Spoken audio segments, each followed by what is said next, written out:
សួស្តីប្រសិនបើអ្នកកំពុងរៀបចំសម្រាប់សម្ភាសសុំវីសាទេសចរទៅសហរដ្ឋអាមេរិកនេះគឺជាសំណួរលេខ5ដែលគេសួរញឹកញាប់ជាងគេជាមួយចម្លើយជាភាសាខ្មែរនិងអង់គ្លេសតើហេតុអ្វីអ្នកចង់ទៅសហរដ្ឋអាមេរិក Why do you want to visit the United States? ខ្ញុំចង់ទៅសហរដ្ឋអាមេរិកសម្រាប់ទស្សនកិច្ចនិងទៅមើលទីកន្លែងល្បី I want to visit the US for tourism and see famous places like Disneyland and the Grand Canyon. តើអ្នកនឹងទៅលេងអ្នកណា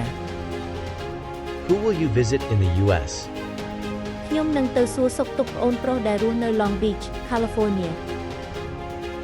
I will visit my cousin who lives in Long Beach, California. តើអ្នកធ្លាប់ធ្វើដំណើរទៅប្រទេសណាខ្លះ What is your travel history?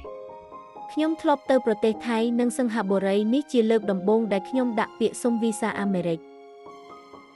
I've traveled to Thailand and Singapore.